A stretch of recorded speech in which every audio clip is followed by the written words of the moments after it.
The movie begins by showing a male elf named Iko preparing to surprise his father, Nino. He planned to bring breakfast to his father, who was guarding the prisoner, a toad that used the power of darkness named Toxer. Arriving in front of the prison, Iko was surprised because none of the guards were seen. While inside, the guards and the Imperatress fairy named Shuber realized that the shield they had made was broken. Toxer took the opportunity to take Ruby Gemstone and turn the guards into evil monsters. When Nino tried to reclaim the gem, he was hit by stone rubble. Luckily, he managed to save Imperatress and took her away so as not to get attacked by Toxer. In a different place was seen an old man with his granddaughter Mia. They were in the car and enjoyed the ride by singing together. Mia brought her beloved book, The Legend of Centopia. The book was a memento of her parents, and the content was a story she made herself. It took a little time, but Mia and her grandfather got to her parents' house. They've been leaving the house since her parents died. Although the house had a beautiful view, her outlook on the house was now different from the previous one. Then they went into the house, and her grandfather let her relive her past.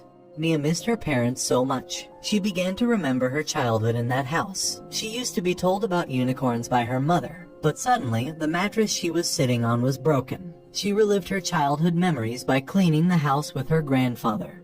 Once the house was cleaned, they had fun and danced together, but suddenly her bracelet shone, which meant she got a call from Centopia. She rushed to open the portal to Centopia using her book. Her grandfather, who saw her leaving, was surprised and worried, but Mia said she would be back soon. Once inside the portal, Mia turned into a pretty pink fairy. After coming out of the doorway, she accidentally crashed into a flying ship belonging to Iko. That made all of Iko's air balloons escape, and eventually, the plane crashed. This incident was Iko's first encounter with Mia.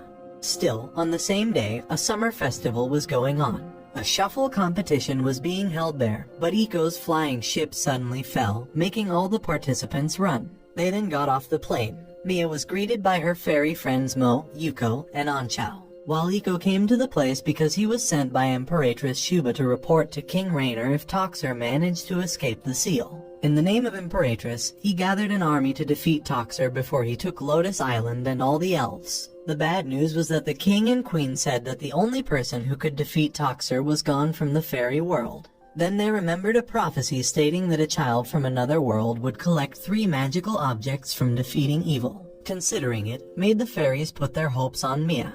While on a different island, Toxer and his army were poisoning the forest with poisonous breath and turning all living things into evil monsters. Half of the island has been conquered by him, and he also managed to obtain a ruby stone that had the power to be a shield. This gemstone was the elf weapon that once defeated him. Toxer and his man Glitch then changed the ruby stone using the power of darkness. Then the stone showed a picture of Mia and the other elves making a plan. The ruby stone in Toxer's hand turned out to be the same as the gemstone in Mia's bracelet, left by her mother.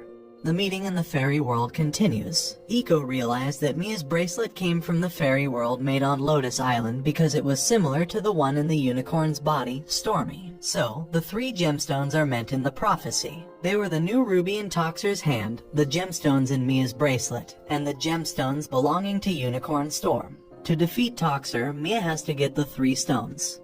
They then start sharing tasks. First, Mia, Iko, and Anchao were in charge of finding the unicorn who owned the gemstone on Storm Island, while Mo and Yuko were responsible for keeping Toxer on Lotus Island from attacking the elves' palace. Since Iko's previous flying ship was damaged, Mia had the idea to invite Fuddle to join their mission so she could borrow his plane. Meanwhile, Toxer ordered Glitch to go to Storm Island and took 2 gems from Unicorn Storm and Mia. On the other hand, many fairies are busy preparing for the departure of troops who want to fight Toxer. From a distance, Fuddle ran and immediately checked the plane's condition. When checked with the wires, it was in good condition and ready to fly. Then on board, Fuddle showed Mia and Iko his protective device that looked like balloons. On board, Iko looked very sad. He asked Mia why he had to carry out the mission of the prophecy. Even though his father was a hero, Iko was still not ready if he had to bear this burden. Mia could understand his feelings. She said her parents died 3 years ago from drowning and left the bracelet with her. She believed that her parents wanted her to come to Centopia, let alone that her arrival at that time and the advent of prophecy made Mia even more convinced that she was destined to help the elves in Centopia.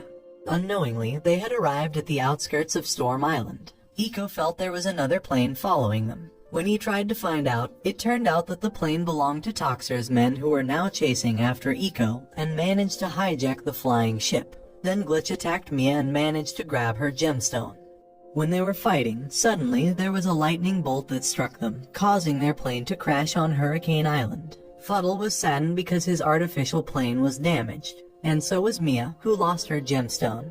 They decided to inspect the island from above. Mia and her team met with Unicorn Storm on an island that was immediately shocked by the sudden lightning strike from the unicorn named Stormy. He was also the one who attacked their flying ship because he thought they were evil fairies. Mia explained that their intention was not to do evil but to ask Stormy for help because, at the moment, Centopia was in danger, and only the gemstones in Stormy's necklace could help defeat Toxer. Immediately, Stormy felt sad. He said he remembered when he let down another unicorn using his storm power until he decided to isolate himself on Storm Island. Stormy was very moved because Mia came straight for his help. He was happy to go with them to Lotus Island to defeat Toxer and save Centopia. On the other hand, Mo, Yuko, and their troops had reached Lotus Island, which was immediately greeted with gunfire from Toxer's men. Mo then divided his army into 3 groups. Each group was in charge of examining the situation on the island. But they were all abruptly attacked by Toxer's men, who left many members of Yuko's army dead from turning into monsters or escaping. Inside the cave, Toxer managed to get Mia's gemstone thanks to Glitch. He didn't need to come to Storm Island anymore because Mia and her team were already on top of Lotus Island. Toxer welcomed them all. The battle for a gemstone occurred, and Eco was attacked by Toxer and turned into an evil monster. In addition, Eco managed to obtain Stormy's gemstone. Luckily, Mo and the rest of his men could get Mia and her team away. They chose to retreat because Toxer was too strong to deal with directly, let alone their current troops. After successfully escaping, Mia was taken by Imperatrice Shuba to the town of Lotus Island. Even though Mia lost all her gemstones, the Imperatrice believed she could defeat Toxer. To repel him, Imperatrice divided the defensive duties. Yuko and the unicorn were guarding the perimeter, while Mo helped Fuddle build tools that could help fight Toxer's troops.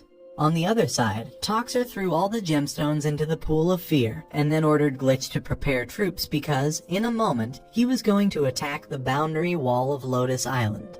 Nia was invited by the Imperatrices to go to the hero room. She discovered that Toxer grew up with his hatred of the elves, and then Mia's mother came to prevent him. Her mother used a gemstone and bracelet made by Imperatrice. Now the bracelet was passed on to Mia. Then a new prophecy emerged about Mia's birth and arrival. Imperatrice was back to cheer Mia up. Outside the palace, Toxer's troops began to attack the palace walls and fight with Yoko's men. While Mia was taken by Imperatrice to an alleyway to avoid Toxer's troops, she could safely get to the pool of fear to pick up the gemstones. On the way, she was attacked by Toxer's men, and fortunately, Stormy helped her. Inside the palace, Fuddle managed to create a tool that could be used against Toxer's troops.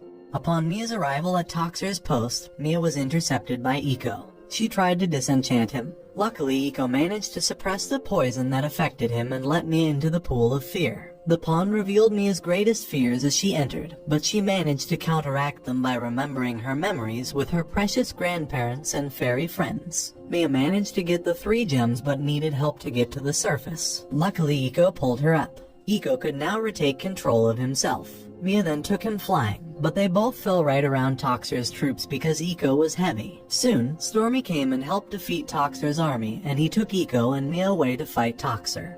Now, Toxer had managed to hold Imperatrice hostage with the rest of the troops. Mia came at the right moment. She immediately used the power of 3 gemstones to create a subspace that locked her in with Toxer. In the house, Mia remembered that Toxer was born and grew up full of happiness. So, she decided to make him happy again and forget his hatred for the elves so that no more elves would be victimized. Toxer, who could already unleash his hatred, instantly changed his magic. Everything affected by his poison returned to the way it was, from the plants to the elves. In addition, Eco's father was still alive, and he felt delighted. Mia fulfilled the prophecy to save Centopia and even saved Toxer from the darkness. Although the gemstones were destroyed, she remained a hero to the people of Centopia. After that, they celebrated victory together, including Toxer, by throwing a party. Fuddle then gave Mia a new gemstone so she could go home. He made it out of Stormy's teardrop.